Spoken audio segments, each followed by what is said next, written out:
And welcome back to Sin and Fin, the Dugout Decisions Show. Blue Jays fans, this feels like rock bottom, doesn't it?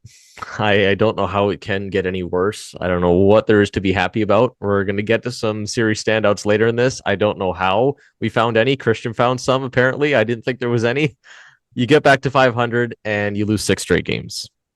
I don't know how it gets any worse than that. I was at the Monday game with the Houston game. I'm thinking, great, this is what you have to do. You get back to 500. Okay. And then you immediately lose six games.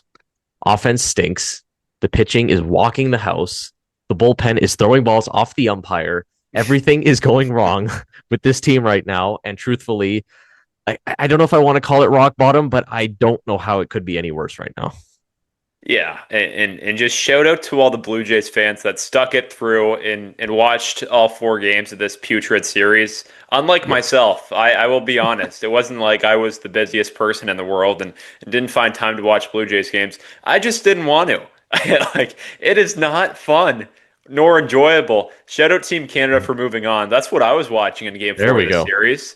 There we Shout out go. Stephen Eustachio, new GOAT in Canada. And so just brutal, brutal series from the Toronto Blue Jays. And as you said, going on a six-game losing streak right now with nothing seemingly like turning. There's really no signs of hope. We had hope before. What was the hope?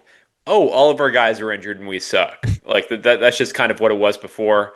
Now, seemingly like everyone who can make an instant impact, like make a considerable instant impact, are back. Addison Barger, it's taken a long time for him to come back. And when he does come back, what is it going to look like with the pain like from him swinging right now? I don't know if it's going to be a considerable impact from Addison Barger. Jimmy Garcia, like just kind of back to the bullpen kind of stuff. And now you got Shane Bieber. You got everyone back that you really want to get back. And you're just like rolling over against these teams that we talked about a few weeks ago. You just got to crush. You just got to crush them, right? The Astros, crush them. The Rangers, like they're nothing special, right? You got friggin' Jacob Latz closing games out and crushing us. Like this whole four-game series, he was up again in game four. Didn't come into the game, but who instead closed it out? Tyler Alexander. Tyler Alexander. I had Oh, no idea he was still in the major leagues until I showed him warming up in the bullpen oh and God. oh my goodness. So just a really rough series for the Blue Jays as a team, but also for viewers and for fans. You got to feel for these Blue Jays fans. They show up every game, and as Dan and Joe said, like quite well near the end of the game, like you just got to give these fans something to cheer about because they're just Yeah. ready to cheer about something. And then Nathan Lucas finally gave them something to cheer about. But besides that, there was just absolutely nothing to cheer about. So, brutal stretch. This six-game losing streak is brutal. And I mean, you got to get out of it. And really, no better way than Canada Day. The whole Canada Day festivities back home in Toronto. That's really when the Blue Jays turned it around last year. If you remember the New York Yankees four-game sweep and all the momentum we got from that, and you just hope we can do that against the New York Mets and Bo Bichette. Well, I mentioned it to you off pod that I will be going to the game tomorrow, and I can't believe that I'm saying this, but I'm going basically to see Bo come back. I'm going to see the ovation. That's like pretty much it because I'm not going to watch this baseball team.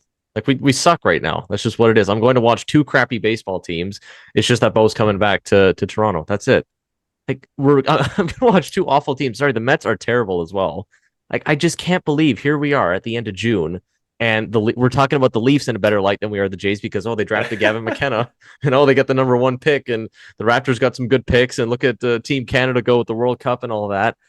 Like after all the hype last year, like the Jays were on top of the Toronto world in terms of sports just last year, and we'll give it a couple months, and now we're in a six-game losing streak. And yes, the season is not over, and of course we're going to overreact here and all that. That's kind of the point of the show, but still, it's just it doesn't seem like it could get any worse. Like it's just the most infuriating thing to hear. I think what was it in these six games that we lost? The opposing team scored first every single time, and I think it was in the first inning every time. I think that was the stat. Like whether it was just one run or two runs, whatever, they always had to score a run in the first inning. I mean, Jock Peterson absolutely launched off of Shane Bieber today, first pitch of the game. I thought that's a great way to just sum up what's happened in the past couple of games here. But the last two games, the Houston series, same thing with Texas. It's just they get on the board and we're just dead. Like this feels like, again, I don't want to bring up 24. I know 24 was just terrible, but this is literally what was happening. Like we just couldn't come back. Oh, it's the fifth inning. We're down 3-0. All right, game's over. Like that's how it feels. Obviously, I want to keep watching this baseball team. And you mentioned the fans that are still watching. I'm still watching. I think I might have missed Friday's game, but aside from Friday's game, I saw all the other three. And I'm just like, yeah, it's the fifth inning and it's over. Like we're not.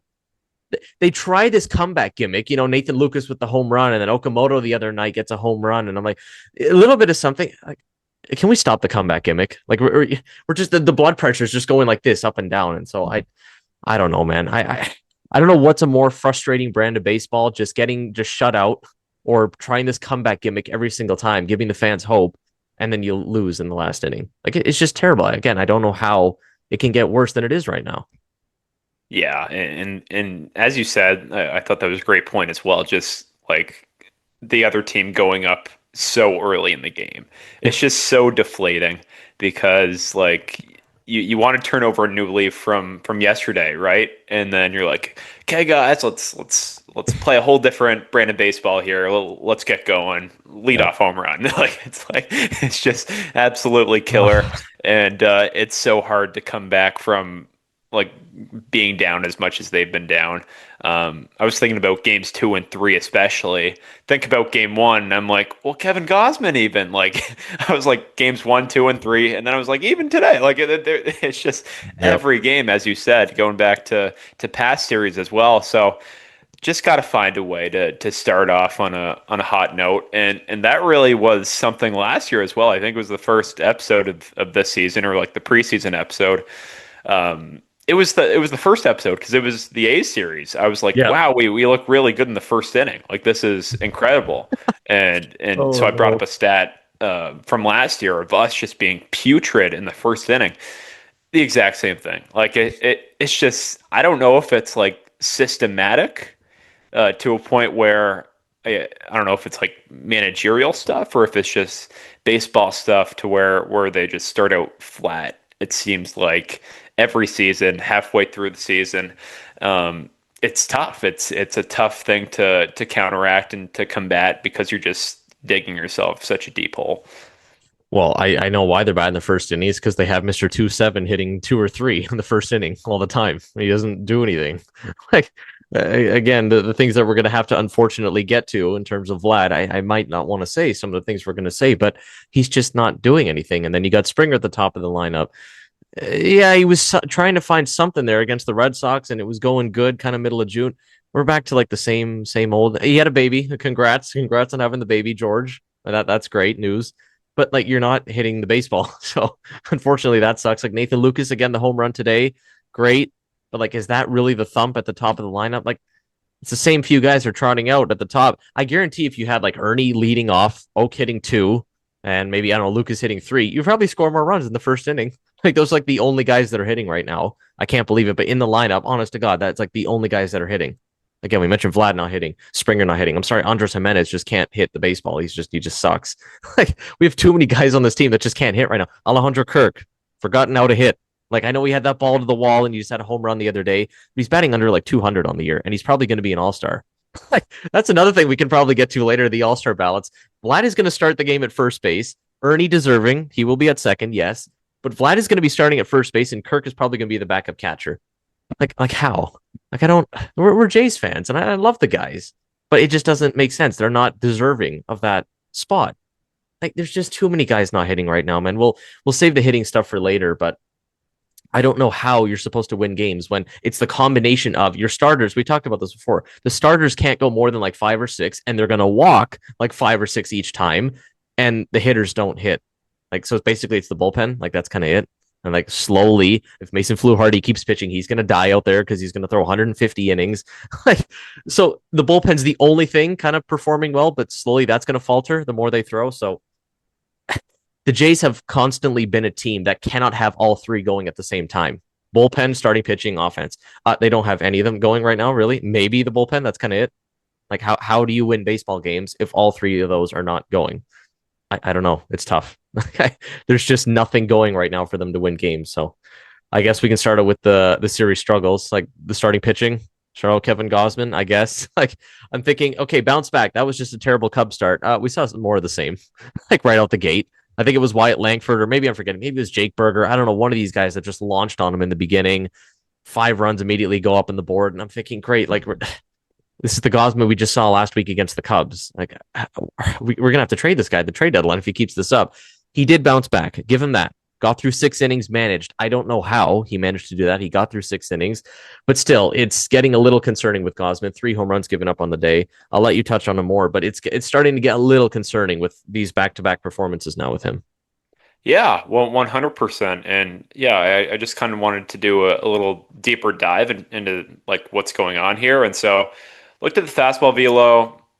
It's like what it usually is. It's nothing out of the ordinary. It was very average for Kevin Gausman, but it was getting hit like extremely hard, like so hard, and that's his last two outings as well. That's this bad outing, but also the one before that where he went like 2 innings against the Cubs and gave up a ton of runs and stuff like that. So in those two outings, the exit velo on his fastball averaged 96 plus in each of the two outings, which is like it's like a hard hit ball every fastball. So every Wow. ball in play on a fastball. So like that's just not good. But also I'm seeing stuff on his splitter as well. Like it's kind of lost his drop. I didn't really see that in the numbers, but that's what people are saying as well. So that's always concerning when a splitter guy loses his drop on a splitter. Like that just is brutal. And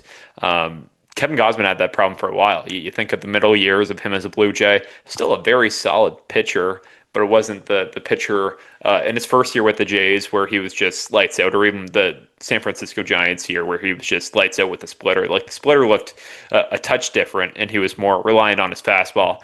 And so. Yeah, if he loses the movement on a splitter, that is very bad, very bad. But also, this year he's seen like the most drop on a splitter since 2021 and 2022, which is like incredible. So maybe it's just a blip. Maybe they just gotta.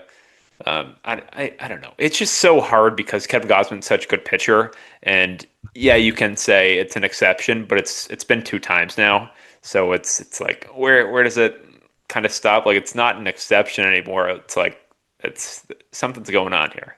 There's a problem here. So, um, like, is it tipping? You always think that with Kevin Gausman, maybe.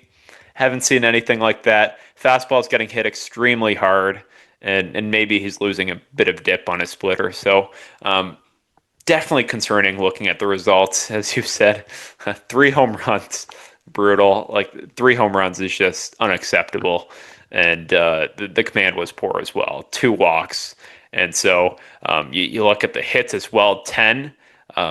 It's his first start. He's given up 10 hits since I think like May 13th. I was looking at, and so not good there as well. So yeah, like our starting pitching has just been brutal, like as a whole unit. And we'll get to the rest of the guys here. Some of the guys made the cut on the struggle. Some of the guys just kind of did average and didn't make the cut. But yeah, you need Kevin Gausman to produce, and especially when other guys aren't. And right now he's not, which just makes Yeah. this bad unit when one of your best pitchers that you rely on consistently over like a 5 year span isn't playing well. It just means your whole unit is kind of to garbage. So he'll figure it out. He always does, but definitely not good, and just super brutal that you just kind of lose games out of the gate like that. When you think you'll win because it's Kevin Gausman on the mound, and then he gets on the mound and just gives up a bunch of hits, and you lose instantly. So definitely deflating, and we'll see what he does in his next outing. Unfortunately, it's just the simplest and more straightforward way to put it. Like all the starters are bad right now. They all suck. Like Bieber's probably the best. If you look at their last outing, Bieber's probably the best of the bunch, and he walked like 5 guys today or something, like 4 or 5, and that's the best. Again, the leadoff tank. Like there's just none of the guys are doing it right now. I don't know what it is with the command. I think that's the most concerning thing. Like all the guys are just struggling with command. Okay, we know you Savage is going to have that problem. Like we need to figure that out big time. Cease, we're going to deal with that. That's incredibly frustrating to watch. Gosman's supposed to be the one guy that like doesn't go through that, right? Like I'm pretty sure 2022, the year you're referencing, or 23, those were like his two like exceptional years with the Jays. I think 22, he went like the longest stretch in Jays history, or it was like top five or something like that, into a season without walking a guy. He made it into almost like June, didn't walk a single guy. And you look at that Cubs start and he walked 4 or 5, right? And then gave up the 7 runs in 2 innings. Look at this setting. Okay, it's only 2 walks, but the command is obviously not good because he's given up 3 home runs and 10 hits. Like, so something is obviously going wrong. And I wonder with the tipping, because this isn't the first time we've seen a team's. We didn't see anything where Gosman had to like change his position of his hands because remember he was like switching from down here, he was moving the hands up. He didn't have to do that against the Rangers, but I swear they were not chasing any splitters in the ground. They just didn't go after a single one. And we saw with what was it, the Rays, I think earlier, and then the Twins. There were some of these other teams that had something on him earlier in the season that he was forced to change where his hands were. So even if he didn't have to make that mechanical adjustment, the Rangers obviously must have had something because they're not chasing anything. So again, if you don't have that out pitch, if you can't throw the splitter low for chase, it's just fastball, fastball, fastball, fastball. Here it comes. You can hit it. Or a slider, which he's been using a Oh lot, my god, and why? to no avail. It's Like it's it's not a dude. good pitch. He keeps trying to make it a good pitch, but it's just plainly not a good Getting pitch. crushed. It's getting crushed. Of those 3 home runs, I'm pretty sure at least 2 of them were on the slider. Like he has, I guess he has to go to it because the guys aren't chasing the splitter. So then he has to rely on a terrible third pitch. I'm sorry, the slider's not a good pitch. Like it's not, especially the last couple of outings, it's not a good pitch.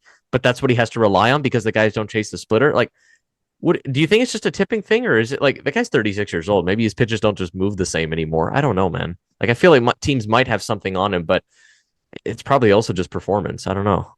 Yeah, there were no signs of tipping, and I think when tipping happens, it's very evident. Like it's not like Yeah, if you're getting hit, if you're getting like nuked on when nobody's at second, it's just like, okay, like something's yeah, going on with your stuff. So, yeah, um, wasn't anything glaring like that. No, like yeah. changes mechanically, as you said. So I don't think it was that, but you never know with Kevin Gossman, always could be.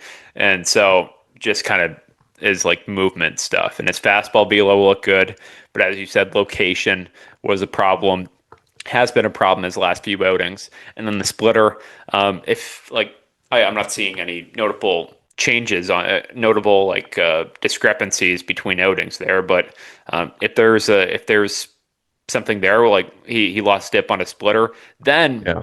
it's easier to like lay off a splitter if there's less dip because then you know what's coming. Like with the splitter having as much dip as it does, you just think it's a fastball and then it goes way out of the zone. With the splitter with not as much dip as Kevin Gosman's usually has, then you just kind of know it's a splitter and lay off of it rather than thinking it's fastball and swinging at it. So, yeah, that's what I assume it is. Just something movement wise, and could even be a location as well. But like tipping wise, I don't think so. I don't know. He's Yeah. changed his mechanics so much that I just Yeah. don't know. And I'm sure the Blue Jays are kind of fed up with fixing it all the time too. There's just a lot of moving pieces there in his delivery. Like, but again, they're not just fed up with him. Like, they got to be fed up with all the guys. Like, again, I don't know what this is all of a sudden that they can't locate the ball. Like, the walks are just such a problem right now. I think the graphic they showed in the broadcast today is we have the highest starting pitching staff ERA in the month of June. It's like a 6.4. That's atrocious. I didn't actually realize it had gotten that bad because I know we talked about the length. Okay, they can't give us length, but a 6.4 ERA in the month, that's terrible. And again, that's a result of not only the walks, you're mentioning the hard hits and how hard they're hitting the ball off of Gosman too. Like Bieber was getting shelled. Remember his first time out against Houston. Like some of these guys are getting rocked out there, and this isn't old man Max Scherzer we have out there anymore. This is supposed to be our top 4 or 5 guys that we have there. Okay, maybe with the exception of Patrick Corbin, but still, those other 4 guys, that's like supposed to be your guys. I know we're not. I know we're not going to touch on Dylan Cease too much here today, but I have to mention it because as much as I love the Dylan Cease experience, we can't keep walking like 5 guys every single time. Like, I'm sorry, it's getting a little absurd. I know coming into the season, we knew this in the past that he's always almost going to lead the league in walks all the time. I mean, I'm looking at the numbers, and he's usually walking like 80 guys or maybe 75, something like that. He's almost at 40 already on the season. It's really getting up there. I know the strikeouts are unbelievable. They can't, and they keep saying on the broadcast again. I have no idea how tough it is as a pitcher. Obviously, with his kind of stuff, how hard is it to control that? But like, dude, if you could just locate your stuff, like literally nobody hits it. He doesn't get shelled like these other guys. Like the Dylan Cease experience is just so frustrating because I just love it when the guy is on. But if we're gonna have to deal with 4 or 5 walks every single time he's out there, of course he's not going to be unwatchable or anything like that. But it's just I don't know how much more stress and frustration we can add to this pitching staff because he's supposed to be. I keep calling him the ace, like, and I'm willing to stand by that over Gosman, given what we're seeing from Gosman lately. But like, kind of the way they're pitching lately, it's like Gosman's getting shelled. Cease is just walking the house. Who is the ace right now? I don't know. I guess if Shane Bieber keeps doing it, he'll be the ace. But you just can't have that from the two guys that are supposed to be. Those are the top dogs. It doesn't matter. Say what you want. Gosman's the ace. Cease is the ace. It doesn't matter. They are the 1-2. One guy's walking the house. The other guy's getting shelled. It's just you can't have that from your top two guys.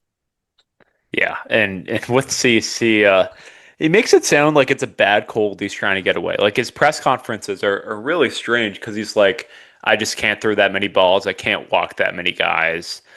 You've been doing it over like a considerable span. It's been Yeah. years, probably your whole Yeah. career you've Their been whole doing career. this. Yeah. And it just sounds like a bad cold or disease he's trying to get up. Like I just got to get away from Oh, this. Like you've been God. doing this like your whole career. Like it's just, and Yeah. I'm sure moving your head away mid delivery doesn't really help with location. Like just thinking wise, like No. sure it adds a tick or two of like induced vertical break on your pitch, but um, sure it doesn't help with locate. And of course, it's easy for us to sit here and be like locate your pitch, like Yeah. 98, put it in this spot rather than this spot. Um, it's very difficult to locate pitches, very Yeah. difficult to sequence like that. And so, um, yeah, like I just don't think he'll ever be the guy we kind of like want him to be, where it's just like 100 here, 100 there. Uh, like more like the A's game that he pitched, like his Blue Jays debut, 12 strikeouts, like whatever, 6 innings. Like I don't think we'll see that just because it's been like an incredibly big sample size of him not being able to like locate and just walking guys. So I don't really have hope for him to just kind of get away from the walks and start locating guys out of nowhere, just because I don't see that happening. Um, could happen. Could happen. I mean, Aroldis Chapman was like, maybe I should start locating now, and became a really good closer. So Oh God. um, I think Dylan Cease has thought about that before and isn't like Aroldis in that aspect, but you never know. But as of right now, I don't think he's going to go the rest of the year and average like under 2 walks to start. Like I just think it's going to be over that, right? And so on that note, I think we can look at all of the starters in the series walk totals because we kind of wanted to do this just as a fun Mhm. exercise because so many walks as you said and Pistol Pete doesn't look very happy in that dugout. I just No. feel like he looks like very frustrated and just fed up with these guys. So 20 and third innings pitched over these 4 games averages to like 5 innings per starter. Not great, whatever. 12 walks in those 20 and a third innings. That's like zero point 0.6 walks per inning. And yeah, yeah, that's half a walk an inning, which is just nuts. So, um, yeah, very frustrating brand of baseball to watch just because I mean, like there is a correlation between good pitching staffs and strike percentage, right? The more strikes you throw, the better your pitching staff's going to be. And so, like you'll never really see a good rotation walk the house. You'll see Yeah. a good starting pitcher walk the house. Blake Snell gives up a ton of walks, also has like Dylan C strikeout ability. And so, yeah, it's just really not good to be at the pace the Blue Jay starters are at right now. And Yeah. so, with that, as Aiden said, just locate. Yeah. Just try to locate, please. It's a really tough watch, and we want to stop seeing it. I know it's easy to say, and I don't want to make it sound like pitching is easy and it's as simple as that. Just locate the baseball. I mean, he's throwing the crap out of the ball, like we said, right? Like he's throwing 100 miles an hour with the look away as well. Does that really help with the command? Like you said, I figure not, most likely. So, what is the easiest fix? I don't know. It's just how many times does he get to like 0-2, 1-2, and then four straight balls? Like Corey Seager, I think, was up, and when he had his first at bat, something like that. Seager has not been good this year. Like he came off a recent injury, batting under 200 this year. He hasn't been good. Gets up 0-2, and the guy looks lost, swinging at two fastballs that are like right down the middle. I'm like, good, just pound it again. No, we go slider down, change up down, slider down. Like everything's just in the ground, and then fastball high or whatever. Like that's I think the most frustrating part. Yes, we're gonna deal with the walks. It's just how many times does he get to like 0-2, and then we're just gonna throw four straight balls. Just because why not? It's just fun. Let's just throw four balls. Yes, obviously, none of these guys are trying to do that. They're not trying to walk batters like that. Of course, they're not. It's just like you said, it's very frustrating to watch. So hope they can figure it out. We had that little sample there of like three starts in early May, I think it was with Cease when he went 7 innings each time. Three starts right there in early May. Because you mentioned the one against the A's. Fantastic. Yes, that one was good. Then kind of reverted back to his old self. And then we had that three stretch start where it was like the Angels came into town, and I think one of them was against the Rays or some other teams that came in there. Only time in his career that he's ever gone 7 innings in three consecutive starts. And I'm thinking, okay, he's figured something out. I think he had in that, so 21 innings, I'm pretty sure he walked like four or five guys total. That's it in 21 innings. Like, why can't we just do that again? Again, what did he figure out during that little stretch there? I don't know. I don't know what he figured out. Something changed his mechanics. He was throwing one pitch more than others. I don't know. But there is that little glimmer of hope. Like, can we ever get back to that? Maybe we just won't, like you said. Like, this has been his career. He's just done this his whole career. He's just going to walk the house and he's going to strike out over 200 guys easily because he's already at like, what, 130 strikeouts? We're at the end of June. He's going to do it. I'd put him in for like 210 strikeouts at least, but he's going to walk like 80 to 90 guys. It's just really frustrating. So hopefully he figures it out. Let's go to another guy in the rotation, though. The last guy we're going to talk about here, because the other guy, Trey Savage, obviously didn't pitch. He's going to go in the Mets series. It's Patriot Patrick Corbin. I'm sorry, I said it after the Twins series that I didn't want this guy in the baseball team anymore, and I know that was in April, and he gave us a good run. But I'm sorry, Mr. Patrick Corbin. Thank you for your services on the 2026 Blue Jays. I don't want to see you pitch again on this team. I'll put it very blunt. You're supposed to get the ball for Canada Day. I mean, we're talking about trying to get some hope back for Canada Day, and Patriot Patrick Corbin is supposed to save us on Canada Day and give us the win. I'm sorry, he just can't do it. I know the Mets suck, but he just can't do it. Like, when is the last time Patrick Corbin threw 5 innings? When is the last time Patrick Corbin put up a zero on the board for like 2 or 3 innings consecutively? When is the last time Patrick Corbin got 5 strikeouts in an outing? All of this stuff. His last quality start was when I went to the game against the Pirates when he somehow outdueled Paul Skeens. I don't know how he did that. That was pretty cool. But since then, it's just been like 3 innings, 7 hits, 4 runs, 2 strikeouts. Like, we can't keep doing that every time. Obviously, the biggest question is, well, okay, DFA him tomorrow. What do you do? Well, we just got rid of SWR. See you later, buddy. So it's not going to be him. Can we rely on Spencer Miles' arm to do it? I know he's gone back to like the 1-2 inning role, so I don't think that would be the case. Call up Chad Dallas. I don't care. Call up the cheese man. I can't do it. I can't do it with Patrick Corbin anymore. This guy's supposed to save us on Canada Day, and I'm telling you right now, if he gets the ball, Bo Bichette is going deep, and Juan Soto is going deep, and it's not happening. He's not a serviceable pitcher anymore. I can't do it, Patrick Corbin.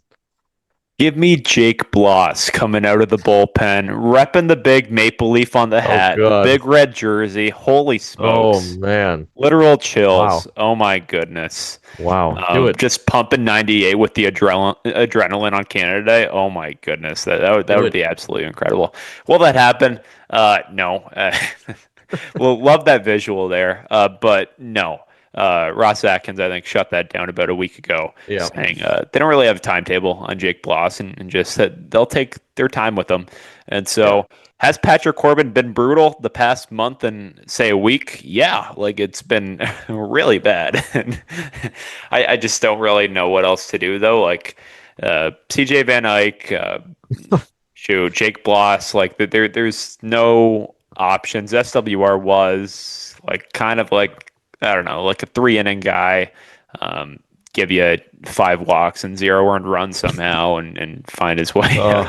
Oh, but love SWR. But now that he's gone, like Corbin's like your only option. Like he just kind of is for the considerable future. Like Max Scherzer, when are you coming back? And when you do come back, will you even be on this ball club? Like I don't know there. Um, I don't know what you do. I don't know what you do. Um, this is below replacement level stuff from Patrick Corbin. It's not really stuff you can like. It's not a guy you can put on the mound every 5 days and be somewhat confident in. It's just the stuff like the changeup that he has been relying on a lot this season. Something he's like hardly used his whole career. Got absolutely crushed in the last outing. Um, 2 hits on it and like extremely hard contact and like so yeah I just don't know what else do you do. You DFA Patrick Corbin, okay, cool, but then I just think you're in a really tough spot. You bring up a guy Chad Dallas. um, Yeah. what if he doesn't perform well or gets injured? If he gets injured, like then you're in a tough spot. Like you just are. So um, yeah, like I don't know. Maybe you bring up Chad Dallas and do a piggyback with Patrick Corbin. Chad Dallas starts the game and Patrick Corbin does it out of the bullpen, something like that. I just kind of want change here. I want change, but I don't think it's a realistic outcome because of the depth of the Blue Jays rotation right now and starting pitching. So yeah, is it a really tough watch? Yeah, like I do not enjoy watching Patrick Corbin pitch. Um, it's not fun. There's a lot of walks. There's a lot of hard contact and not many strikeouts. And I don't like it. I don't like it at all. Uh, but I think we'll Uh, have to watch it for at least the next few weeks, sadly. what a fall from glory. Our former king outdueling Paul Skeens.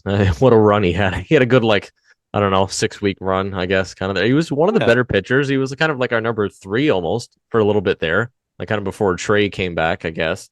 But like you said, it's just not, you can't do it anymore. And if we DFA him tomorrow and you bring Chad Dallas up and he doesn't perform, cancel the season. It's just, it's over. I'm sorry if you're replacing it with Chad Dallas and he still can't do it. It's just not meant to be. Like But, oh, sorry, keep going.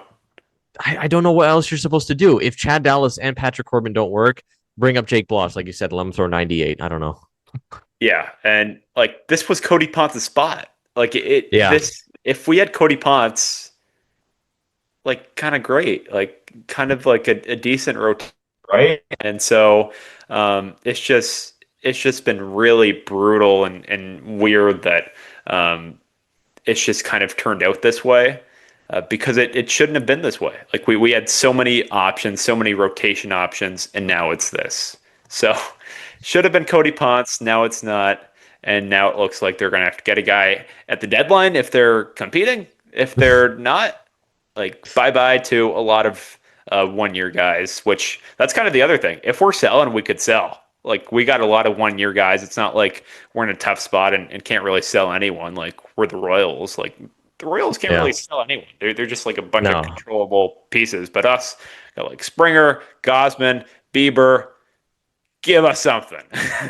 give us something. I mean, Jay Harry is killing the ball in AAA after being in a Trevor Rogers deal. Give us something like that, but right-handed, yeah. please, not left-handed anymore.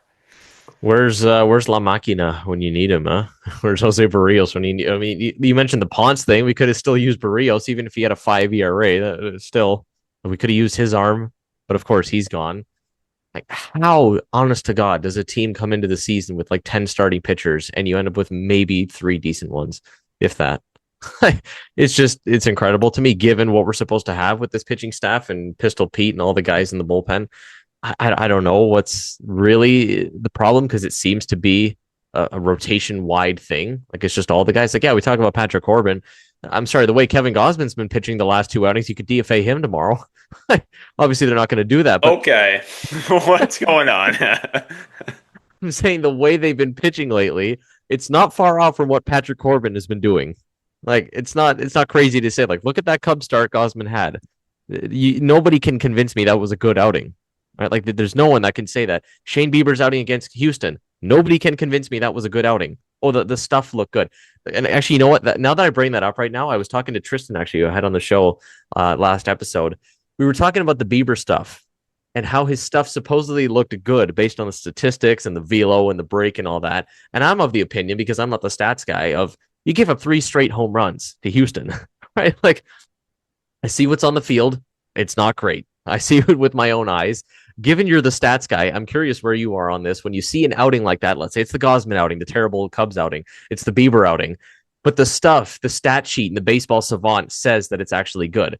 Is there actually reason to believe that it's going to be good the next time out? Like, I guess Bieber was a little bit better today, but I'm just like, dude, you're giving up 3 straight home runs and you're not locating your off speed pitches. It's not going to go well. Like, do you think the stats and the stuff plus and all that stuff like makes a difference for future outcomes? 100%. 100%. I I love should have Stuff known. Plus, love all that kind of stuff. If your stuff is cooked, like you may be cooked. Like there's just a larger chance there's just a high chance of you not being a good pitcher if your stuff isn't good. If your stuff is Patrick Corbin stuff, um, you just like won't be good. If Yeah. you go out, give up 5 runs on back home runs like Shane Bieber did, whatever, um, but your stuff is good, like yeah, there's optimism there. Now let's talk about them saying that Shane Bieber's stuff looked good. Um, so going on your point, yes, if a pitcher's stuff looks good, then I have optimism for the next outing. I think location's another thing. There's a stat location plus. If the location plus is good and the stuff is good, great. You are a really good pitcher. Just the outcomes weren't there. The BABIP gods were coming at you or something like that. And so, but now let's talk about Shane Bieber and people saying that his stuff looked good. I don't get it. I thought that I was missing something when I was looking at just the people on Twitter and on social media saying that Shane Bieber's stuff looked good because it's like 91 and a half miles per hour on his fastball with like 16, 17 inches of vertical break, which is very like average. like in the velo is Okay. like way below average. I'm sure starters in 2026 are averaging like 94 and a half on their fastball, like something like that. Yeah. With Mizrowski's 105, like bring that up a bit. But yeah, like I thought I was missing something there. I just had a hard time thinking that that was like good stuff and a reason to kind of forget about all of the home runs and all of the extremely hard contact. But yes, there's a reason we have Jeff Hoffman still. It's because of the stuff. It's because of the savant pages. It is. It is. If Jeff Hoffman's stuff like was just brutal, he'd be out the door like a month, maybe 2 months ago. But he happens to throw 97, 98, and has been doing it at a consistent level this season. That's also another thing. Like his velo's back. I haven't seen like any loss in velo really at all. His slider is also sick now. Like his slider has a different shape than it did like a month ago. Way more horizontal movement.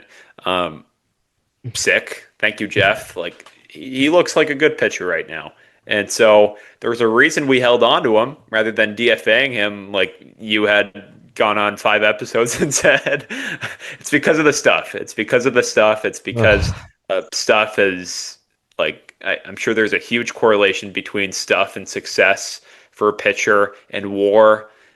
If your stuff is not good, if you're a Seth Lugo, a Chris Bassett, a guy who has a lot of pitches, but your stuff is not good, um, just a pretty low chance that you'll be at least a replacement level starting pitcher in 2026. That's a big one as well. Stuff is insane in 2026.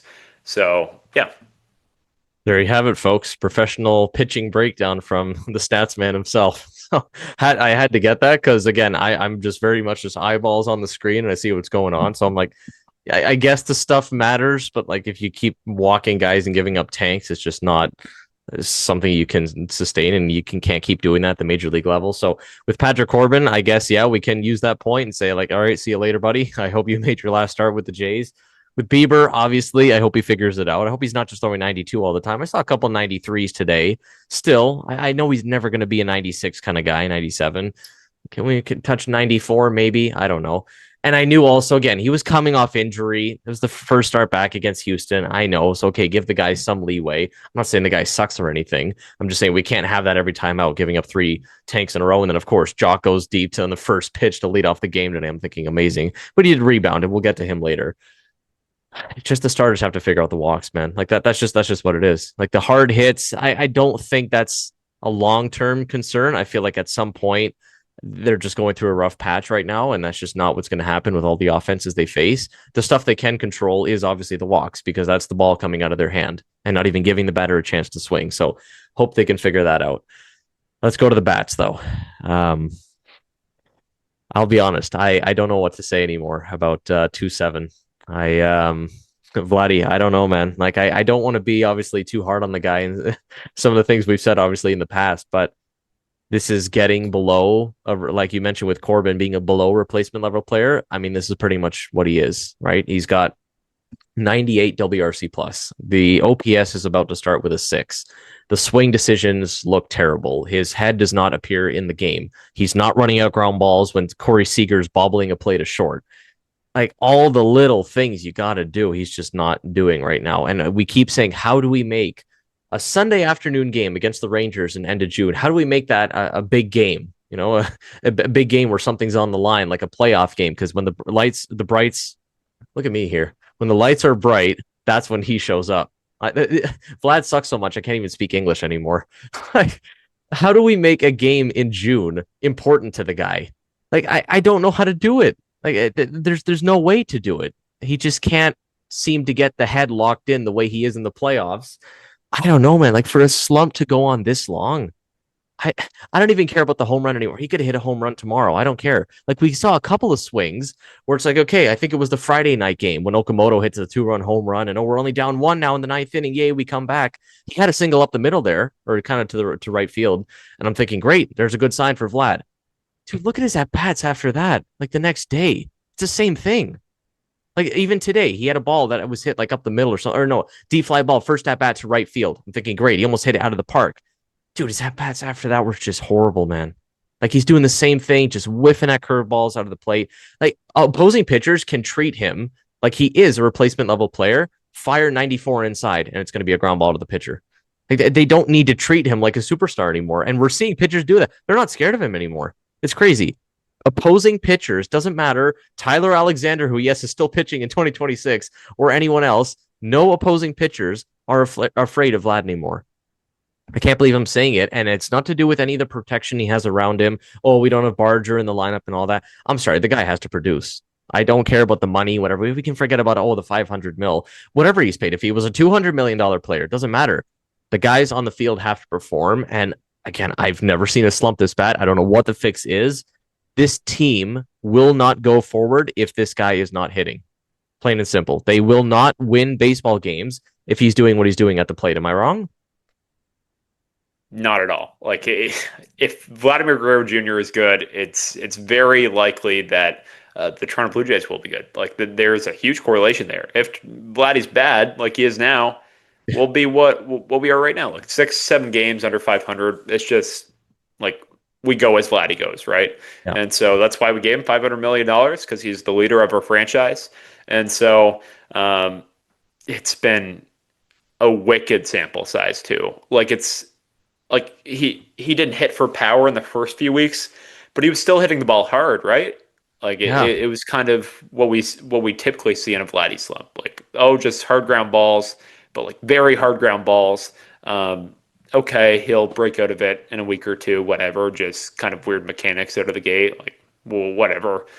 It's like 2 to 3 months in, and the guy, as you said, is going to have an OPS starting with a 6, a WRC plus starting with a 9, below league average. And so, um, yeah, it's and there's just like no adjustments, as you said, day by day. It's just the same Nope. thing over and Same over thing. again.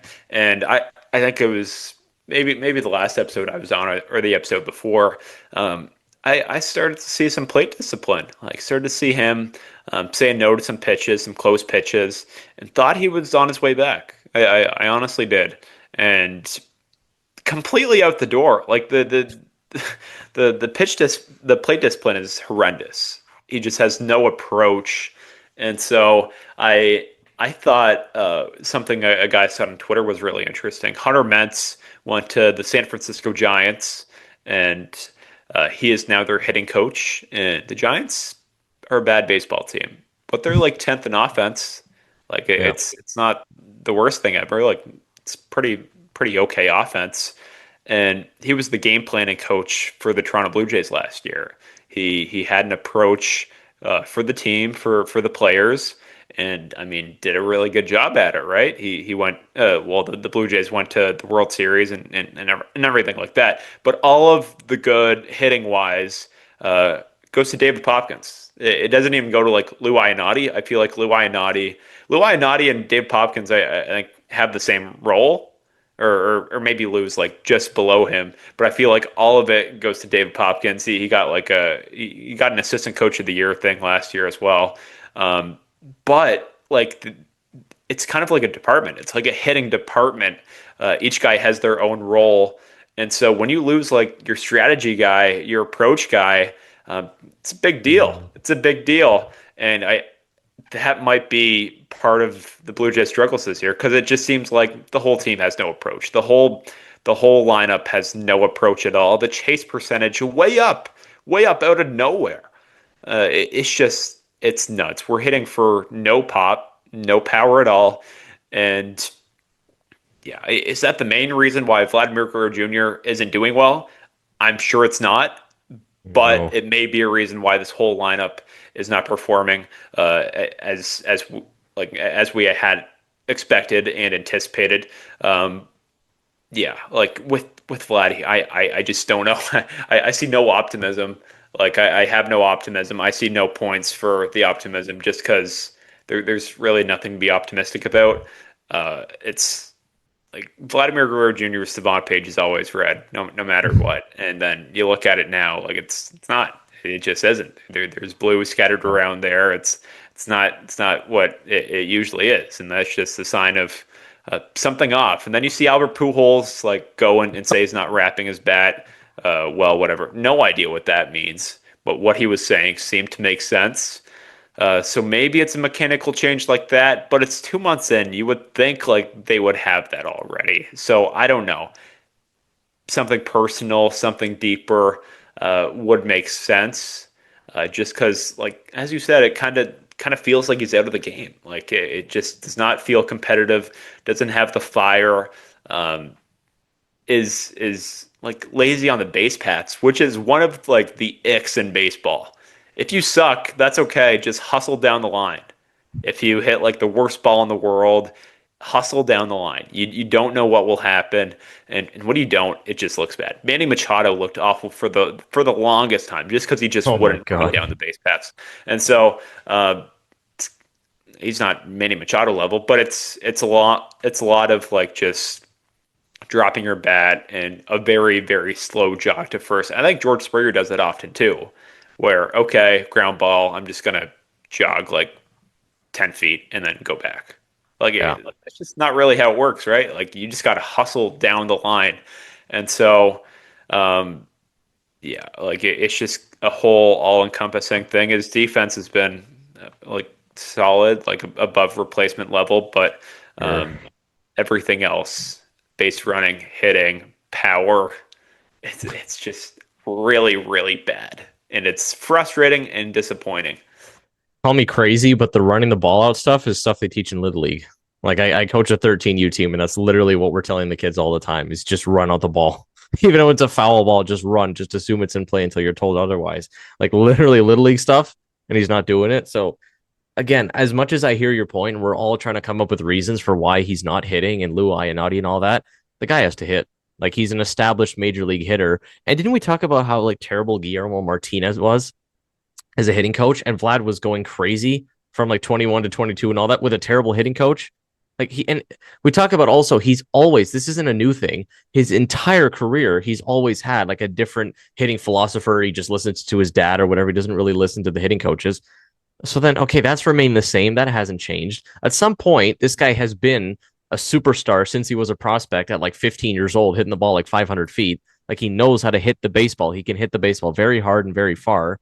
He is an established major league hitter. The coaches might have some influence, but like at some point, these guys just got to figure it out. Like Vlad is not a 22-year-old fresh into the league when actually go figure that was his best season.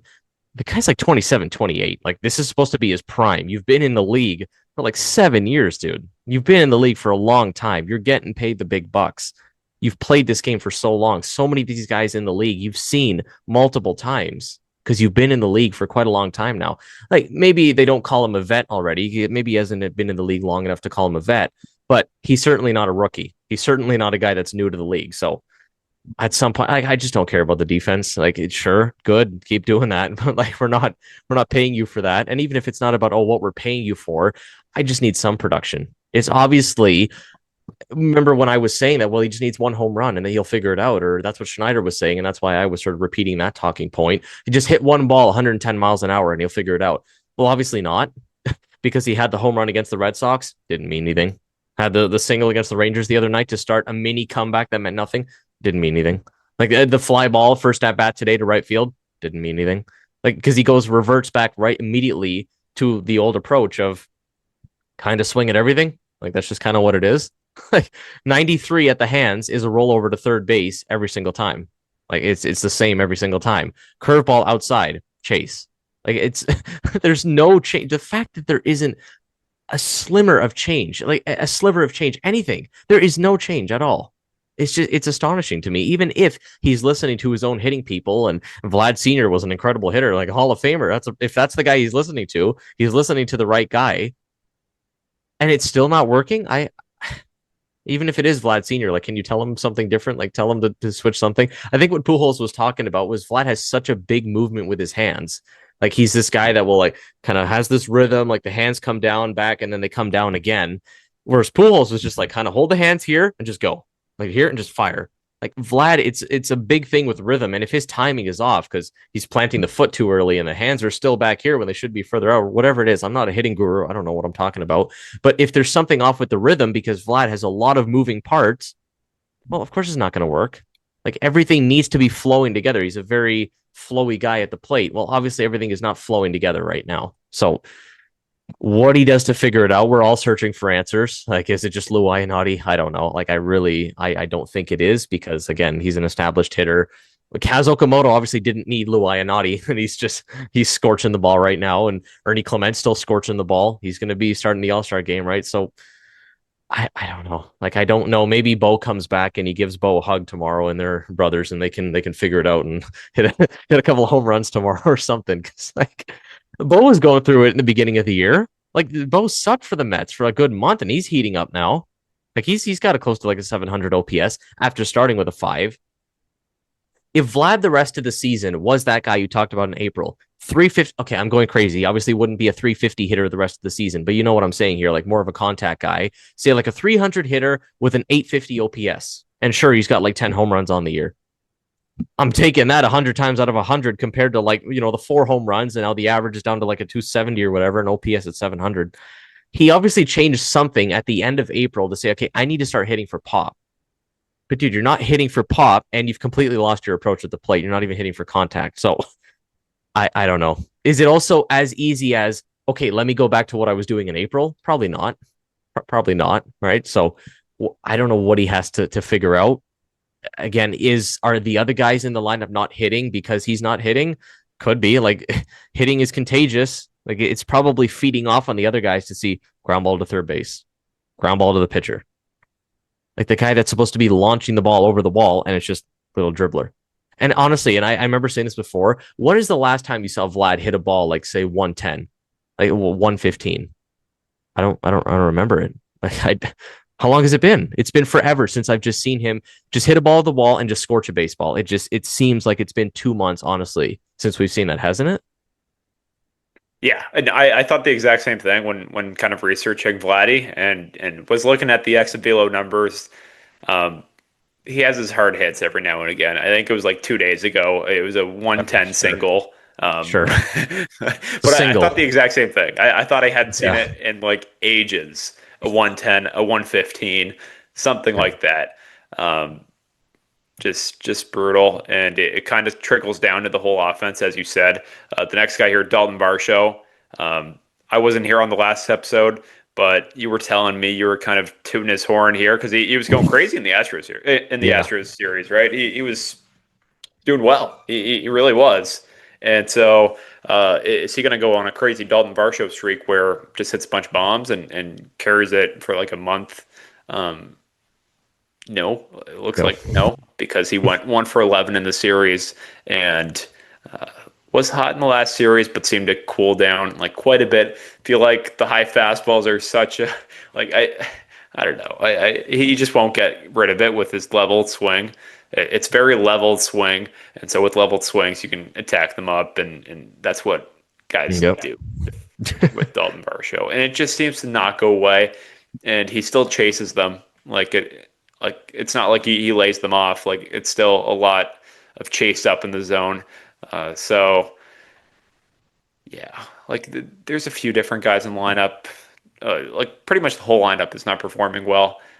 But here's some of the key guys. So Vladdy, Varsho, and I'll let you go on about Varsho as well. I think the easy pitching comparison to Varsho is Cease, where didn't we just say a little while ago that Cease, at some point, we may just have to accept the fact that he is the guy that's going to walk 4 or 5 guys in a game and struggle with command. Maybe we have to accept the fact that this is who Dalton Varsho is. Like, same sort of thing. He just can't find the power over a full season. Everyone was saying coming into the year, okay, this is the 30 home run campaign. I mean, you said he was going to lead the team in home runs. I didn't do much better saying Addison Barger would lead the team in home runs, All-star obviously. team. Yeah, we both did terrible with those picks. Obviously, I think it's pretty clear who it's going to be at this point. It's going to be Oak, but even if he's not the 30 home run guy, he just can't seemingly be the guy that finds the approach for power. Again, just doubles to the gap and hitting the ball hard. I don't think he can do it over a full season. Like again, we saw it kind of the 1 year with Arizona. Okay, and then we make the trade in 23 is it's kind of iffy, and 24 kind of iffy. 25, oh, we get the 20 home runs in 70 games. What a small sample, but it's amazing. He's kind of right back to the same thing. Like he can't. He's such a streaky hitter, such an unbelievably streaky hitter. So I again accept it for what it is. I think it's just what it is. He's going to finish the year as like a 250 hitter, maybe 21, 22 tanks, and like a 730, 740 OPS. Like I just don't. I'd obviously love for him to break through that. Obviously, as a great fielding center fielder, to have the pop in your bat and be an 800 OPS guy, would love it. But I just don't know that he has it in him. And again, when Vlad starts going and all these other guys start going, does he start going? Probably. Hitting is contagious, but he's another one of these guys that it would probably help to get Vlad going or some of the other guys going if he was doing it. And the fact that he was doing it against Houston and then just immediately it's gone in 4 games against the Rangers. Again, point proven with the streakiness. Like he's so unbelievably streaky. Like you said, throw him a 95-mile-an-hour cookie like above the belt and he can't hit it. And then, tunnel it off that and throw a slider or curveball that's going to break below the zone with. I I don't know how do we get Varsho to be this consistent hitter over full season? Maybe it's just not possible. I'd like for it to be, but I think I'm just starting to accept that this is who he is at this point. Yeah, and a lot of key pieces for the Jays team that's underperforming right now are expiring. Forgot Dalton Varsho. He's one of them. I don't think he'll be coming back. I just don't have Yeah. that feeling. Do I think his market's going to be insanely hot? I also don't think so. No. I don't really like the profile. It's a streaky power hitter who strikes out a lot and has declining defense year by year and Yeah. sprint speed as well. Not a huge fan of it. Um, yeah, like I also think that that's a great point. Like I don't think he'll have a crazy power year. I don't think it's No. sustainable. Maybe it's because of the injuries. He's had his fair share of injuries. Like it's a lot of lower half stuff, like hamstring, ankle, that kind of stuff.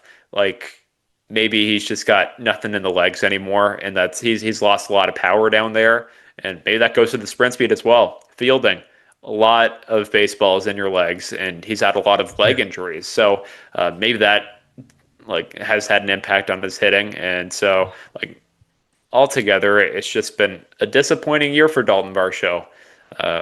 Really, altogether, he had a really tough start to the year and then kind of picked it up the last month. Um, and the defense has just kind of been whatever. It's like replacement level stuff now, right? It's kind of sad that I don't think I cherish that enough, like Dalton Varsho's defense, because it was incredible, and now it's just kind of like, oh, he got a bad jump on that ball. That kind of sucks. Like, Yeah. oh, it hit the wall instead of his glove. Oh, well, whatever. Just kind of So sad now. so what you're saying is he's not getting 5 for 150 as a free No, agent. Obviously no. not I, gonna. I said before the podcast he might not even get 50. That's my hot take. He's not going to Oh, get $50 million this offseason. that's to say. Could you imagine that? 5 years, 50, and he's not even gonna get that. Like Well, if that's. there's a salary floor, like the Miami Marlins are going to give him like $200 million. So Oh my god. depends on that. He's gonna turn to like what was it, Avisail Garcia? I think that went to the Marlins and then just died, and within like 2 years he was out of the league pretty much. Like, could you imagine if Varsho goes that route? Like, I guess, yeah, you're right with the defense. We don't really think about how, like, I know we've talked about how bad it's gotten, but I guess not to the extent really that it has. And given what we just witnessed a couple of years ago and how exceptional it was, and the fact that he probably should have had two gold gloves in 23, 24, I think he only had one, should have had a couple, maybe even a platinum glove. I don't know. Yeah, it's just not the same. Like it's him and Ernie that have just lost it on defense, and I don't know why. Like Ernie's the other guy today that I think that booted two balls, and I again, Yeah. where did that come from? Because last year he was incredible. Like defense obviously is tough, but this just feels like routine plays, and I think this really just is a summation of where the team is at this year, and just the vibes just being terrible the last couple of games. Like hard to keep your head in the game at all times, and with these sort of small things. So yeah, I did say I would leave the Varsho free agency talk for future times. I'm not gonna talk about that too much now. We'll reconvene in September and see what the free agent number is going to look like. But you're calling it now. He won't even get over $50 million. I mean, the way he's playing right now, kind of seems like that. When you keep doing this thing, 1 for 11 in a series, and then he'll go for like 7 for 10 or something in a series, and then back to like 0 for 12. So yeah, it's tough. I hope we can find some consistency. And then another guy we need to find some real big consistency with is Alejandro Kirk. Was great the first game he came back against the Yankees. Remember, immediately went 3 for 3, and then legit went on a hitless streak for like 7 games or something like that, and went like 1 for 20, something crazy like that. He had a home run the other day. Had a couple balls hit hard to the wall, and at the end, the final out of the game, and Brandon Nimmo goes flying into the wall and makes the catch against Kirk. Again, just a great summation of the game. So Kirk has had a couple of hard balls mixed in there, but really just hasn't looked like the same hitter the last couple of weeks since he was activated. The guy is still batting under like 200. And I mentioned it before, like he's probably going to be in the All-Star game hitting under 200. So another one of the guys that you're expecting to be like the 3, 4, 5 hitter in the lineup, he was hitting 7 today. Like we don't see that lately. You look at the last couple of years with this lineup, Kirk is never hitting below 6 in the lineup. He's just not performing. Like unfortunately, like a lot of the other guys in the lineup. But this also feels similar to Vlad, who's going through one of actually I can't. I'm not even gonna say one of the worst slumps anymore. This is obviously the worst slump of Vlad's career. It feels like maybe Kirk is breaking out of it, but it feels like one of the worst slumps of his career as well. Like it was bad for the last couple of weeks for Kirk. Yeah. Well, I mean, it's kind of hard to get worse than what he was going through just because it was offers. It was a lot of offers, and Yeah. so yeah, I assume it's one of his worst, if not the worst. Um, Great hitter, has had a great career. I'm sure he hasn't had many like 5 game stretches where he just has an O for in each. Like he's just that good of a hitter. I want to focus more on the defensive side of things. In the last game, we're not going to talk about Nathan Lucas a whole lot, but he hit a huge game tying two Yeah. run home run to wake everyone up, including Yeah. myself. And so that was huge. And then you go to the ninth inning. Louis Varland in the game, just looks super dominant. Looks incredible. Gives up a double in the gap. Okay, okay, that's okay though. He'll get the next guy, whatever. To Jared Kelenic, I think, right? And Yeah.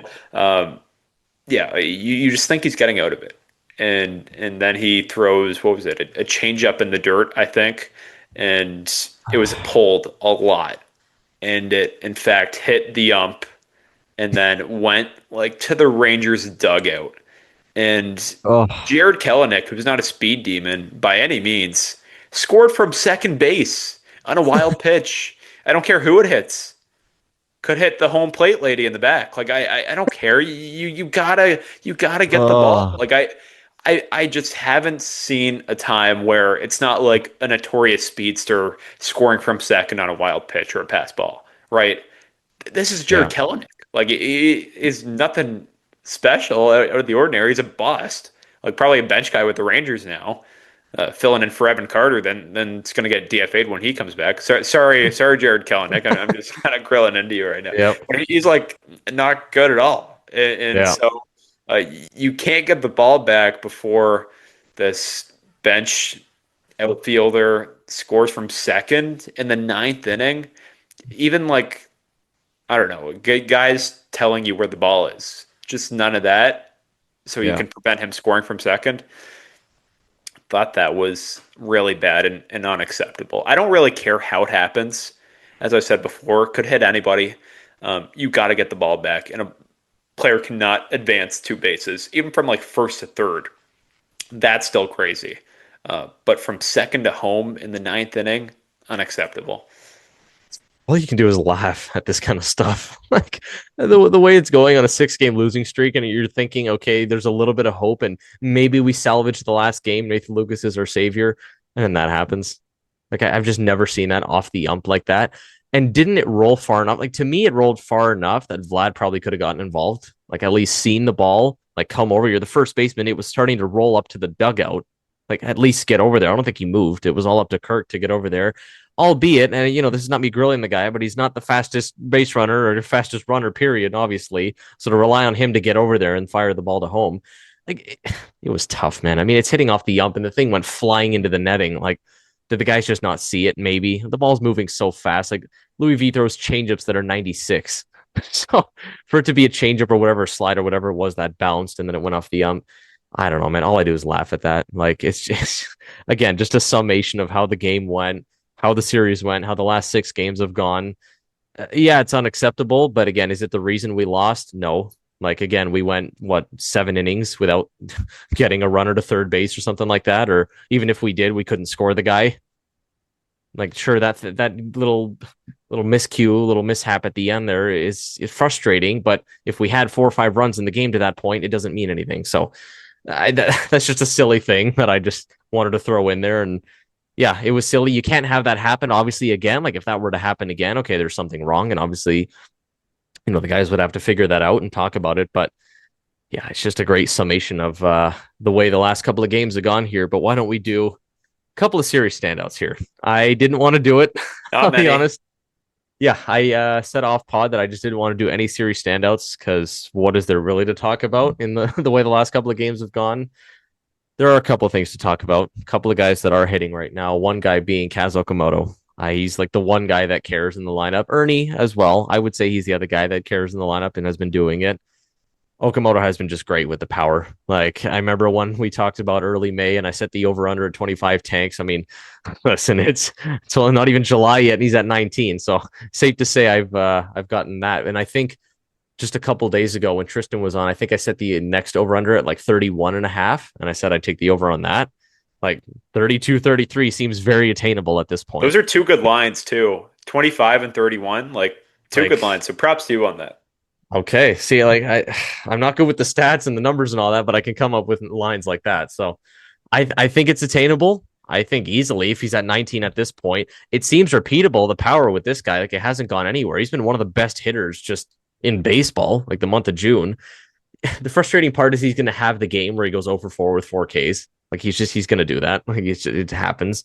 But then he's going to have a 3 game stretch where he has 2 tanks and a couple of doubles mixed in there, and he's like the only guy that's hitting on the team. So I'll take it. I don't care. I remember we said back in like end of April or early May, something like that. No more bad talk of Okamoto the rest of the year. Well, he's given us good reason to only talk good about the guy. Like he's just raking the ball right now. So yeah, the one guy I guess that cares. Like when you look at the whole picture of the series, it's 4 for 16.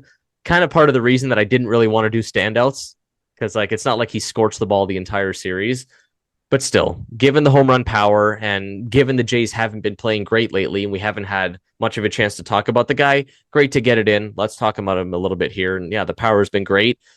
power sucks from everyone else because I think the next most home runs is like 8 from Springer. Okamoto's going to finish with like 35, and the next most is going to be like 16, honestly. So that sucks power wise, but at least he's doing with the power. So happy for him. Yeah, I'm honestly so shocked that Springer has 8. Is that what you just said? Like Yeah, that that's the next feels most. that Yeah.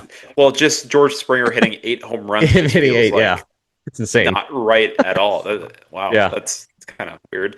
Um, he's been awesome. He's not a batting average guy, which is okay, which is fine. I think he's got like an 800 OPS and he's hitting 230. Love it. Love it. Absolutely love it. Um, he's one of the best third basemen in baseball, like this year. Like it's just what it is. Call a spade a Yeah. spade. Like it's just what it is. So huge free agent signing, and like this is a big hit. This is an awesome hit for the future. What's he under contract for? It's like 5 years. Isn't that like? I Four. It's feel like four it's a years. long time, right? It's four. Four. 4. That's a long time, dude. That's a long time to have a Yeah. really good third baseman for, and he's been incredible. 31 and a half. I'm going to go over. Like as you There we said, go. this feels obtainable and sustainable, and so I'm going to go over. He's at 19, and I just think we had a flawed image of who he was as a player when we acquired him.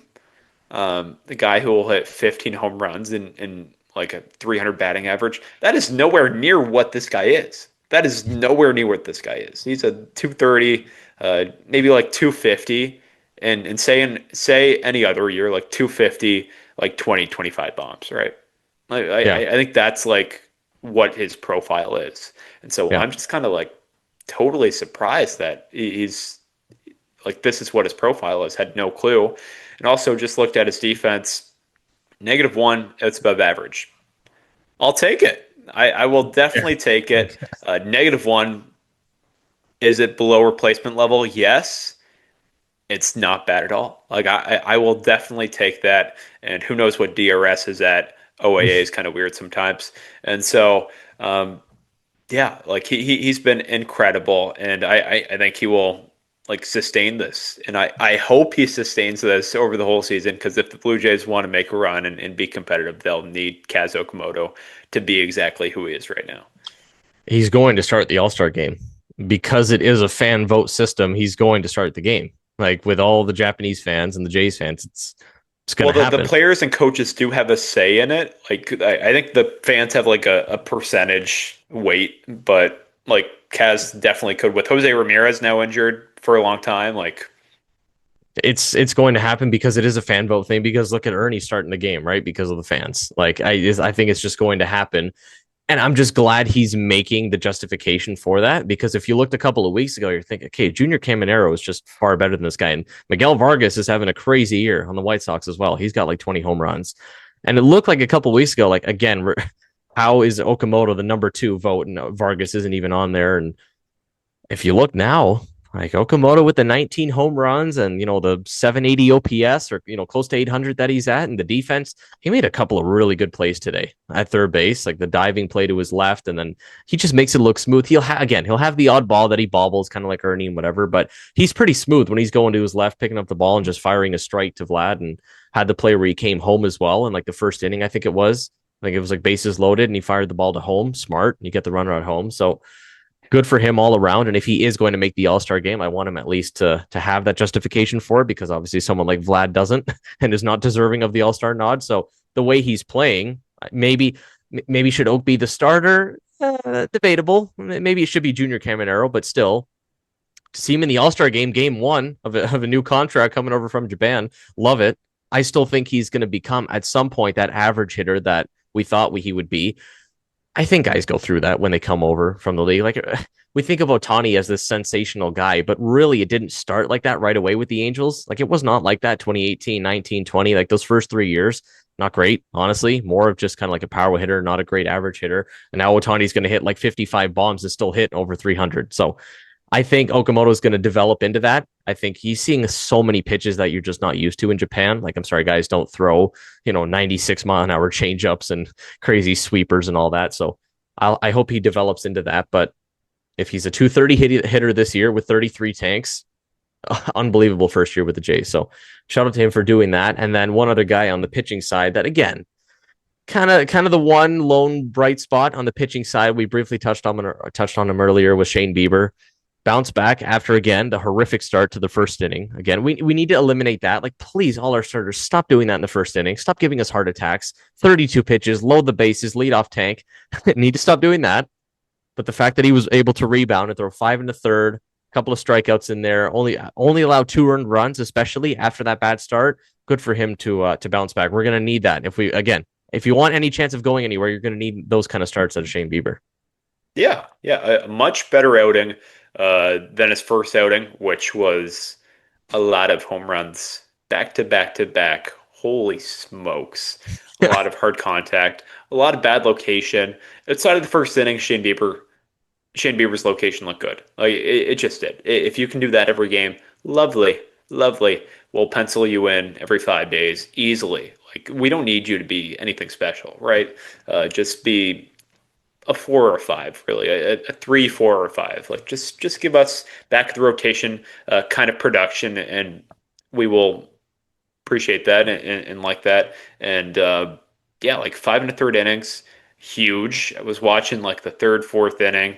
It's like holy smokes, Shane! It's like the end of the third, man. We're at like 70 pitches. Like, what are we doing here?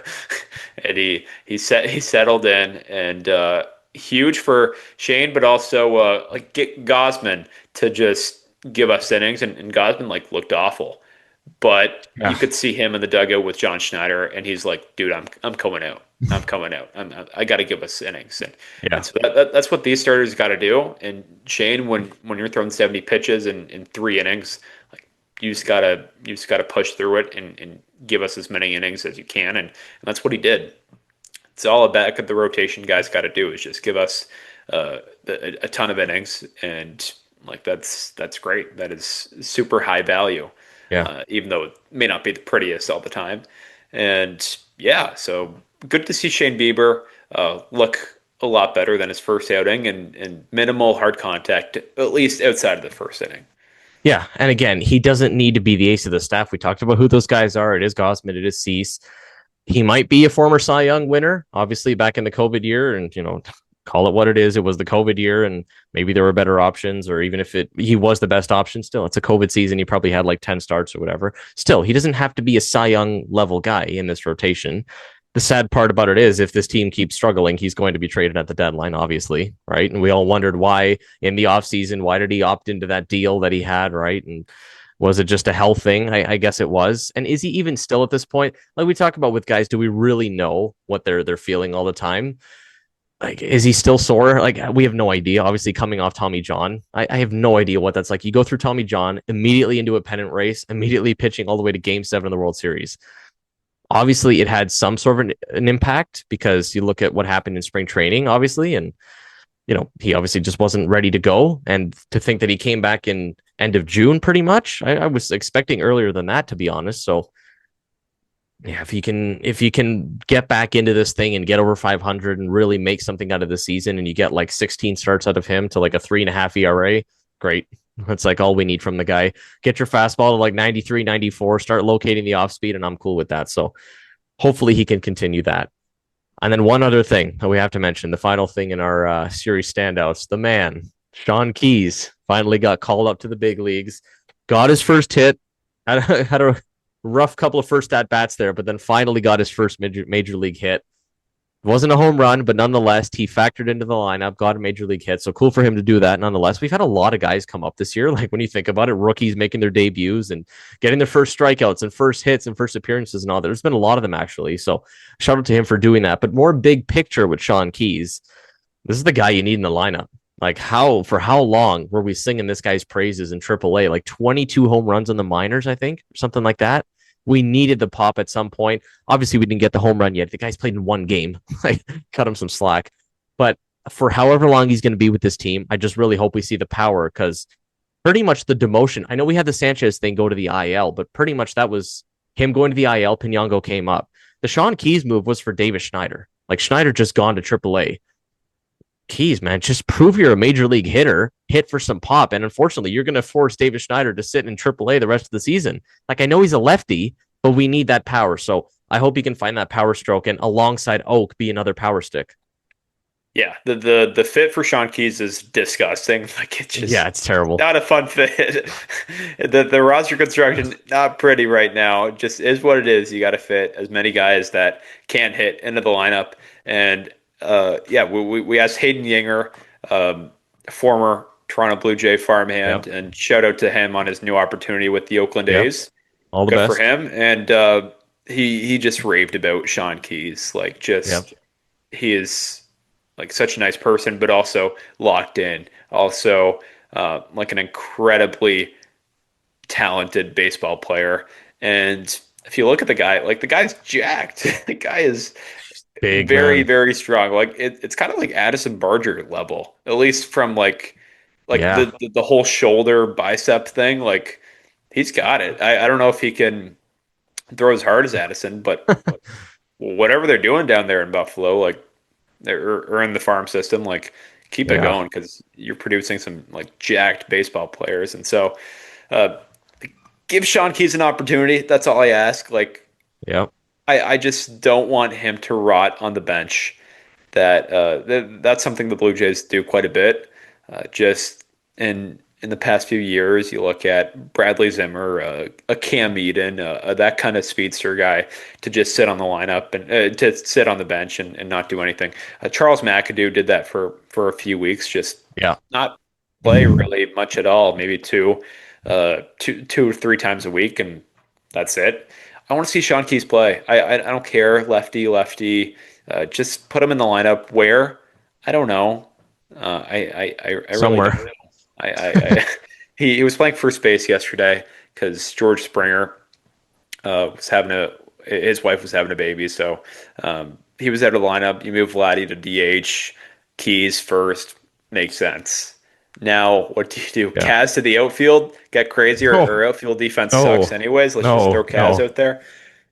Sure, I don't know. I don't know how you get Sean Keys in the lineup, but you got to do it. He's a good hitter Yeah. who can make this offense better, so you got to find a way. I mean, Andres Jimenez can't hit. Like I said that before, so play him as short. I don't know. Like figure it out. I do something. I don't know. The DH spot is could be a revolving door if you want to put Springer in the outfield. Obviously, that's been the talk all along. But given that's been the talk all along, and we still haven't seen Springer in the outfield, I just don't think they want to do it. Right. Yeah, Like, and that's kind of the whole point is keep him off the outfield, off that turf, right, and keep his legs fresh. Now, granted, he's not really doing anything to begin with the bat to the level that we expected. But he's still batting like 220 with a 650 OPS. So maybe try Springer in the outfield. Maybe it'll spark something. I don't know. I feel like that's the only realistic option because I'm sorry, I don't want to see Kaz in left field. I don't want to try that. We saw Ernie the other day in left. That was strange just because the way the guys were coming off the bench. But again, that guy's an athlete. Like I'm okay with that. Like I'm not saying Kaz is not an athlete, but not the same athlete that Ernie is, right? So I hope it doesn't come to that. But if it does, because we're trying to get Keys' bat in there and he's got, I don't know, 20 home runs on the year and he's going crazy, sure, do it. Figure it out. Do the Spencer Horwitz thing and play him at second base. I don't know, try something. So hopefully he gets going and we can fit his bat into the lineup all the time.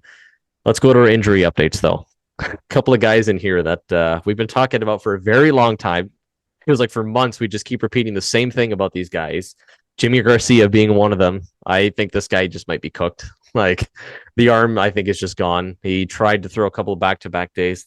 Even that was already like a couple of weeks ago when we were saying, okay, he's going to try and throw 2 days in a row, and he did that, and he was throwing like 92. He just wasn't locating, and the velo was just completely zapped.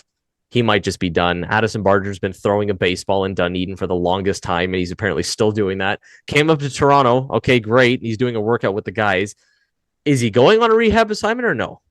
Like, what is he doing? Is he going on a rehab assignment or no? I really hope he is. I would have loved to see him play on Canada Day. Obviously, that's not going to happen now. So much for the late June return because he still hasn't even started a rehab assignment. And then Jesus Sanchez to the 10-day with an ankle sprain.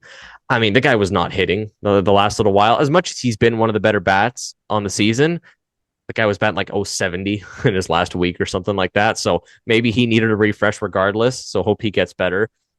It's just the Jimmy and the Barger thing, man. Like we've been just tooting the same horn for like the last month. It's just the same thing. Jamie's trying to throw, but his arm is sore, and Barger hasn't started a rehab assignment. And how about Lenine Sosa as well, who started a rehab assignment and immediately just stopped playing? I think the reason was because of the earthquakes that happened in Venezuela or something like that. And I think he had relatives there. So I think it was because of that. But still, even another guy that starts a rehab assignment and then immediately after one game, just we don't hear anything. Like rehab assignments with the Jays have not gone well this year, to say the least. Yeah, a lot of setbacks, which Yeah. is definitely not good.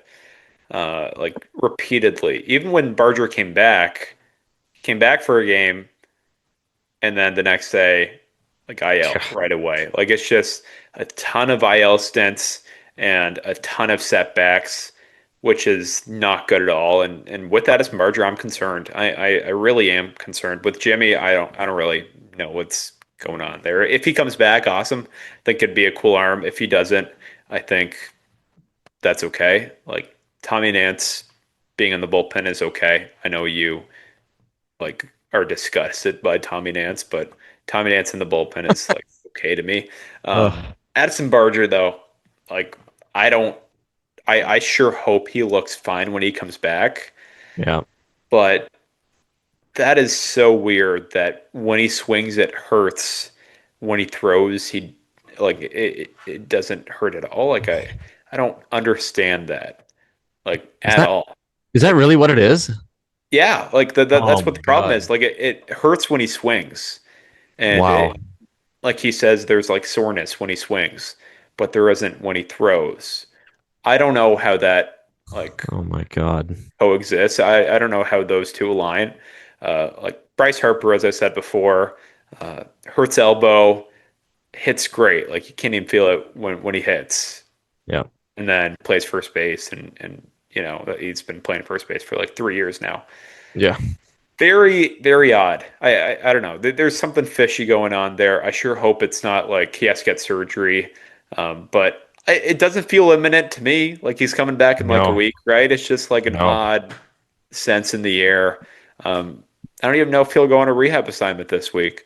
Like it says starting rehab midweek, but we've been doing this whole thing like I don't know for a month now. Like it's not fun. So I don't know. I hope he just kind of hits a few home runs in AAA, single A, Yeah. whatever, and looks good and comes back. But I don't know if that's the case.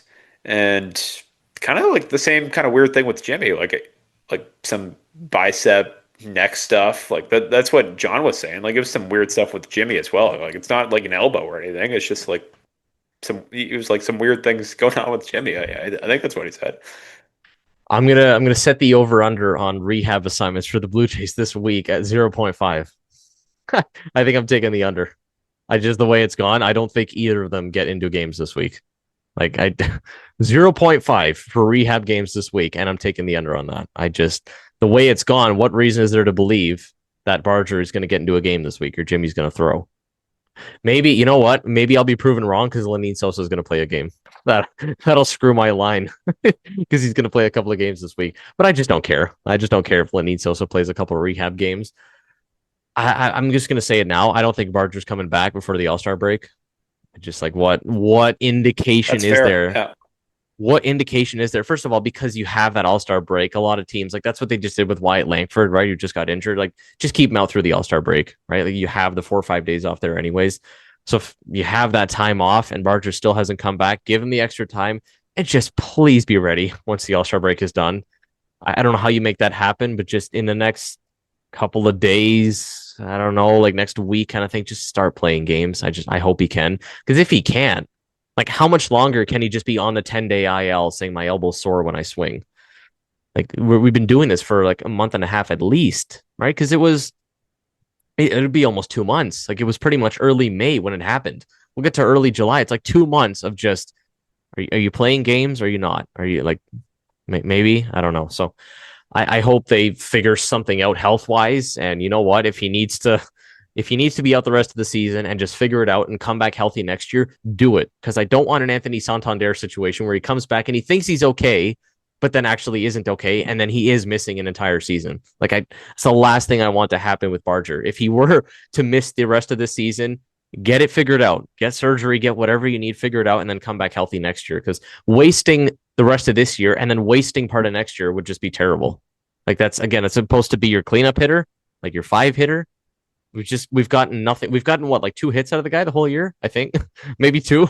He's got like a 0.5 batting average, but that's because he's played in like 3 games or 4 games or something like that. So I hope he can provide something for this team. The Mets are coming to the town, though, coming into town to the 6th. I will be at game 1. I will be watching the game tomorrow when Bo comes back. And Canada Day will be happening in the series, like we mentioned, on the Wednesday. Patriot Patrick Corbin goes in that game. Let's set up the forecast, though, for this series. Trey Savage, game 1. And no, not Nolan McLean. Sean Manaea in game 1 for the Mets. Kevin Gausman versus Nolan McLean, which I just mentioned in game 2. And then the Patriot Patrick Corbin, game 3 versus Freddie Peralta. I don't know, man. I mean, in terms of a prediction for the series, obviously I'm not going sweep the way this team is playing. It's unbelievable because these are just 2 awful baseball teams going at it right now. Who's worse, I guess, is the question in the series. Is it the Mets or the Jays? I don't know. The Mets can't hit. They can't pitch. They just made 6 errors in a game the other day. Marcus Semien just went on the injured list. Nothing's going right for them. At the same time, our superstar can't hit and our starters can't walk less than 3 guys a game. So who's worse? I guess we're going to find out. And you know what? If we get to Wednesday and we've lost a series, I think we're selling at the deadline. I think that's how it is. So because of that, I'm going to say we're going to win a series. Take 2 out of 3. I say we win the Wednesday game. You have to win Canada Day. You have to figure it out. Figure it out. I do say Tuesday is the game we lose. I just think Nolan McLean dices us up, like that, just the way it's been going and the way Kevin Gausman's been going. Take game 1 with the Savage. Figure it out. I don't know. Figure it out with Patrick Corbin somehow on Wednesday. Win on Canada Day and get the vibes going. 2 out of 3 is what I'll say. Yeah, and very optimistic there. I like it. Won't be the same here, but so It's like fair. if we lose this series, I think we're like cooked to Yeah. oblivion. Like I think we're Yeah. just done. I just do. Yeah. Canada Day series, that's one. This is a not good Mets team, two. And like just please like show us something. Yeah. And I think we lose Canada Day. I think we lose Oh, the Canada Day game. man. We're not good in the Reds, first of all. Like that's one thing, and then second of all, it's Patrick Corbin. Like it's a Oh, bad combo. It's a bad combo. Maybe they God. cancel out, and we get the win from that. Yeah. I think we lose Canada Day. I think Nolan McLean goes for like 12 strikeouts against us. I'm not even God. joking. Like Nolan McLean has not Oh, been like great this year. Nolan McLean's stuff is incredible. yeah. Um, I want to see Vladdy face the Noel McLean like 3,000 RPM curveball. That will be fun. That will be a lot of fun. I Yeah. just seeing God. Noel McLean spam that wicked curveball. That'll be something. Oh, my Anyways, I'm just God. making fun of how bad we are right now. I think we lose the last 2 games. Oh, I think we win game 1. Sean Manaea is not the Sean Manaea of old. And yeah. even his first year with the Mets, like Sean Manaea is throwing like 91 right now. Like it's Yeah. pretty It's weird. bad.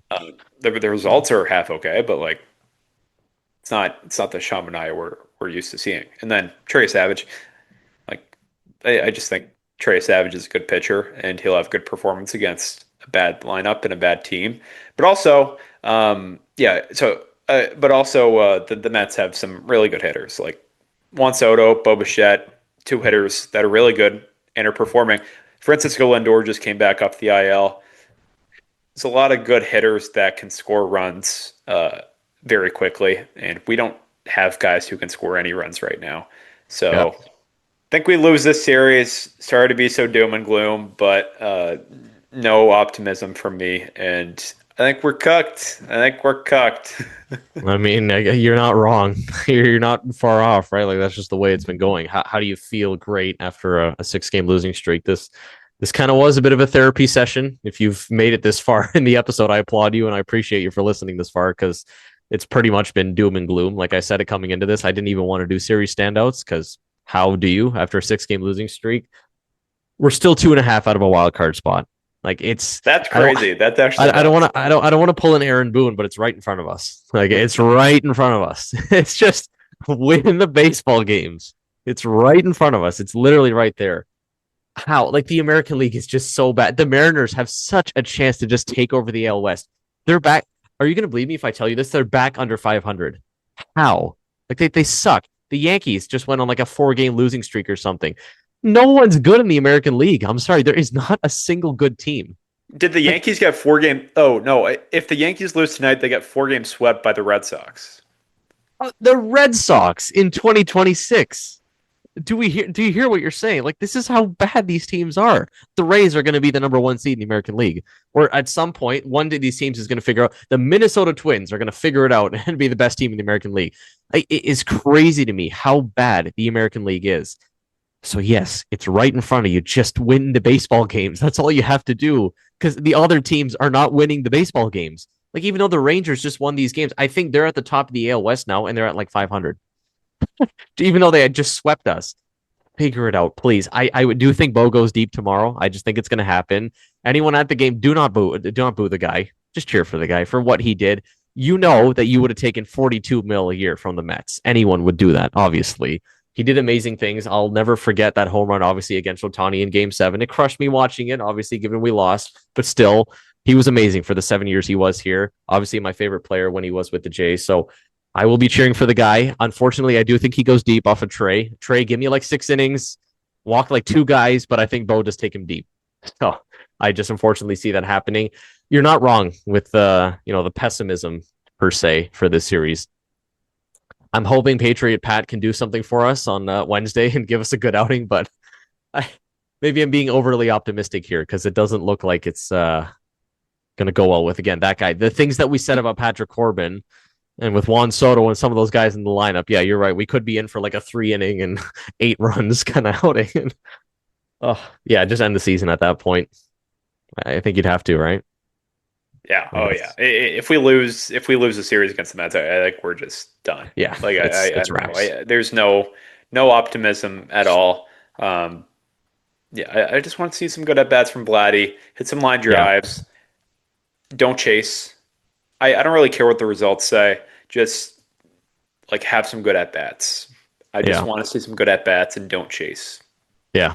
That's all we can hope for at this point. So hopefully that happens. Trying to bring a little bit of optimism at the end here to the pod. Apologies for this being a long pod. This is probably one of our longest pods we've ever done. Therapy session again. That's probably what we'll just call this. This just was a therapy session because it's hard to find anything good to talk about right now. But hopefully there will be something good to talk about after the Mets series. Canada Day on Wednesday, like we mentioned. Please win this series. Win that game on Canada Day. Find some vibes. Figure out how to get back into this thing. If you've been watching this far, thank you. We appreciate you. As always, go Blue Jays.